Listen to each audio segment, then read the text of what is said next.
Let's welcome Wayne. Hi, and my name is Wayne, and W-A-Y-N-E. And today I'm going to talk something about coffee. 4 years ago, the day before my college entrance exam, I accidentally drank too much of coffee in the afternoon. And combined with the stress of the exam, I couldn't sleep at all the whole night. And at that time, I thought, oh my God, my life is over. But the next morning, I decided to pull myself together. I got up early, drank a very large cup of coffee, and hoping to regain my energy. And it turns out that, surprisingly, I felt really alert that day and performing even better than usual. And so I think coffee is like magic, and it can cause insomnia, but also give me energy. And it got me thinking, what is the appropriate amount of coffee to drink? And my conclusion is 1 big cup of Americano within 90 to 120 minutes after getting up is just right. So first, let's take a look at what's inside coffee. The ingredients of raw coffee beans include 1/3 carbohydrates, 13% of grease, and 13% of protein, 4% of minerals, and 1 to 2% of caffeine. Caffeine is one of the primary chemicals that makes the most valuable part of coffee, the part that makes us energized. Apart from caffeine, there are other substances that also makes us feel energetic, like theobromine, but their effects pale in comparison with caffeine's effect. So, how does caffeine make us feel energetic or help us deal with fatigue? And the reason behind this phenomenon is that caffeine blocks a specific receptor in our brain that regulates important functions, which is adenosine receptor. And basically, when we are awake, adenosine accumulates gradually and attaches to adenosine receptor on our brain cells neuron. And once adenosine attaches to neuron, it slows down the transmission of neurotransmitters, which means that it slows down our brain activity and eventually affects sleep, cognition, learning, and memory, leading to fatigue and drowsiness. And however, caffeine structure is very similar to adenosine, so it can bind to all types of adenosine receptor to cause its biological effects. In other words, caffeine replaces the position of adenosine, preventing us from feeling very tired and fatigued. With that said, what is the appropriate amount of coffee to drink, or how do we drink coffee correctly? For an adult, the recommended coffee intake is around 300 to 400 milligrams per day, roughly a large cup of Americano or 2 large cups of latte, and ideally not exceeding 400 milligrams per day. As for pregnant women and children, their intake of coffee should be controlled. Pregnant women should aim for 100 to 200 milligrams per day, roughly a large cup of latte or a medium cup of Americano. As for children and teenagers, their intake should be controlled according to their body weight. And you may be wondering what is the consequences of drinking coffee? Like, what if we drink it appropriately, or what if we drink too much coffee? And under proper consumption, roughly 200 to 300 milligrams, it can intensify our feelings of happiness, increase alertness, improve attention, and enhance our athletic performance. However, excessive consumption, such as consuming more than 400 milligrams per day, it may lead to anxiety, sickness, nervousness, and uneasiness. Other symptoms may include insomnia and headache, and so on.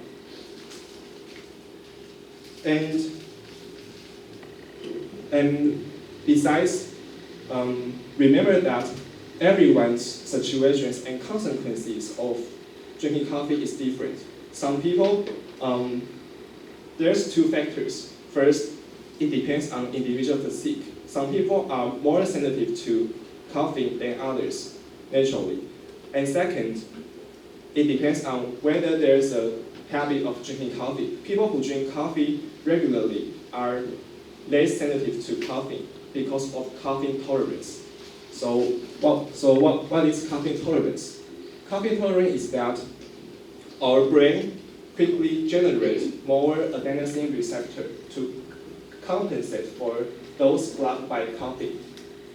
In this case, our body requires more caffeine to achieve the same effect as before. And some studies even show that complete caffeine tolerance builds up after only 1 to 4 days, but it takes 2 weeks to 2 months to return to normal function. Therefore, I suggest that we can drink coffee periodically. Drinking coffee twice or once a week can prevent caffeine tolerance from building up. And you can even choose days when you need to be focused, as this can provide you with basic results.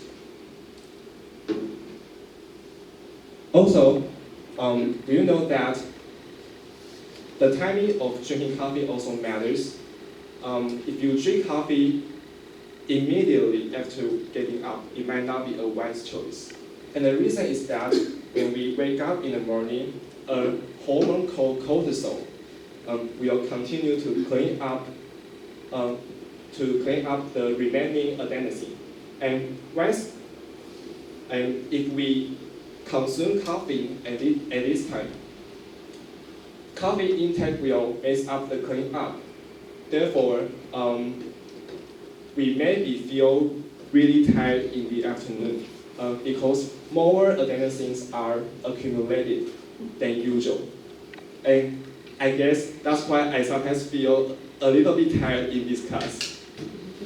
And so if we drink coffee, if we wait 90 to 120 minutes before drinking coffee, it can prevent us from feeling very tired, drowsy, or sleepy in the afternoon.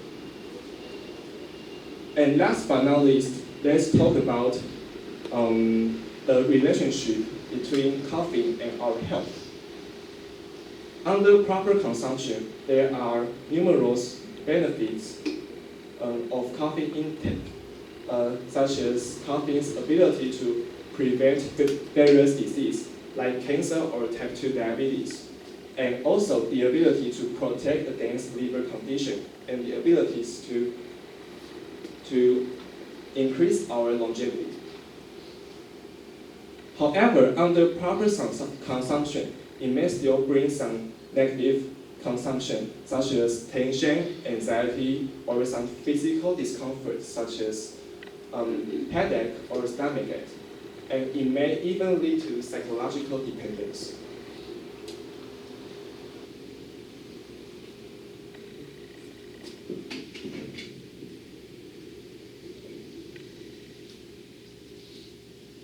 Okay, and as we wrap up, let's remember that coffee is a double-edged sword. Drinking it correctly can bring numerous benefits. And waiting 90 to 120 minutes after getting up, and then savoring a big cup of Americano can kickstart your day with vigor. And besides, choosing 1 or 2 crucial days to drinking coffee can be a smart strategy. And let's not forget, excessive caffeine intake will pose risk to our health. And although everyone's situation is different, finally, if you are particularly sensitive to caffeine And there are plenty of alternatives worth exploring, but that's a topic for another day. Thank you.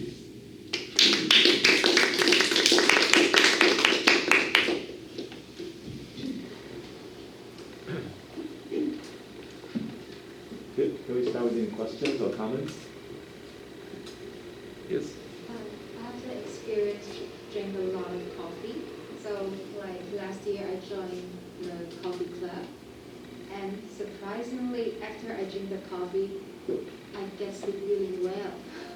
Like every night I drink coffee and sleep really well. Like 9 p.m. and I sleep. And so I want to ask that just that people like are they really like rely on coffee to get energy? Because like me, I didn't feel like, because it tastes like chocolate tea and good to sleep. So I don't get the like advantage of coffee. Yeah, and like I just said, there are two factors influence the effect of coffee. Like some people are naturally sensitive to coffee. Mm-hmm. Yeah, and the other factor is that if we drink coffee regularly, and we will be less sensitive to coffee. So so the coffee, so people who have the habit of drinking coffee, We drink more and more coffee. yeah.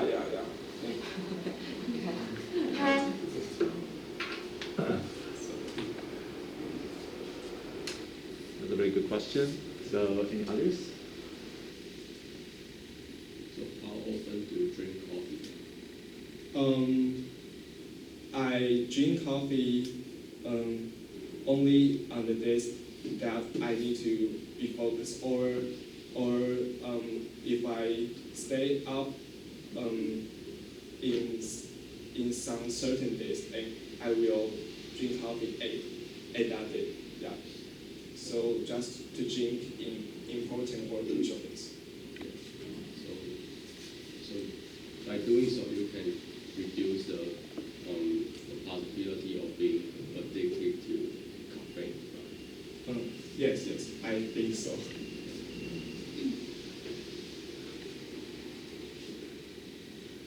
Yes.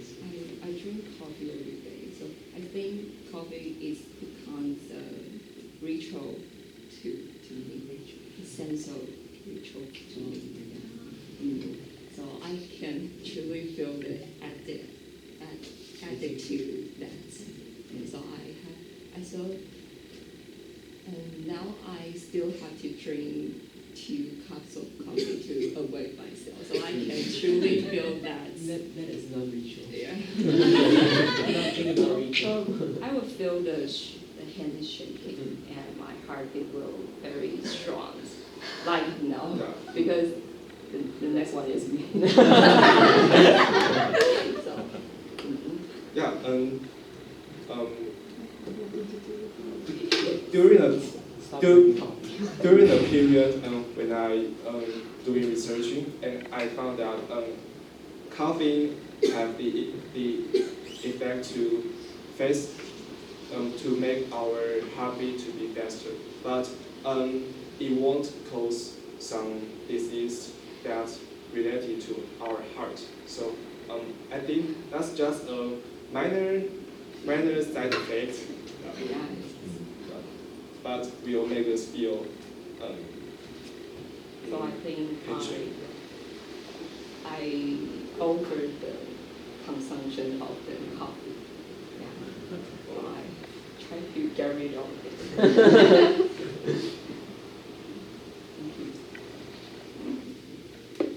Very good. I have a question. Yeah, I think you have very impressively thorough research on the topic. I wonder, so do you recommend any specific way to break the addiction to caffeine for any heavy coffee drinkers?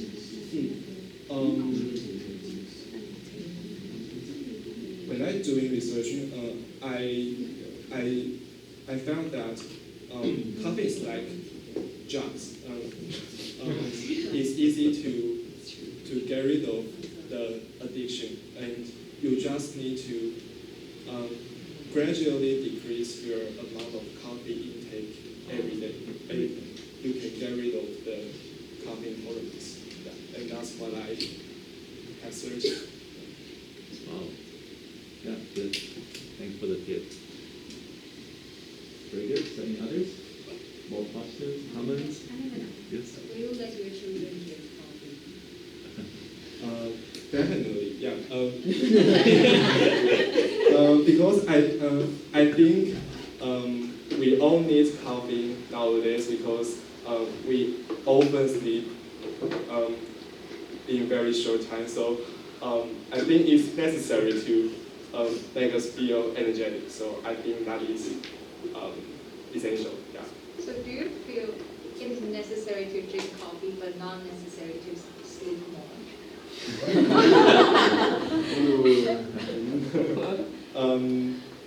But I think that depends on the people that he value the sleep or he value the efficiency of time. Like yeah. Because if we sleep less and we can do more things. So it just depends on everyone's what everyone's value. Yeah, that's it. Good. Any others? Okay, if not, then thank you very much for the speech.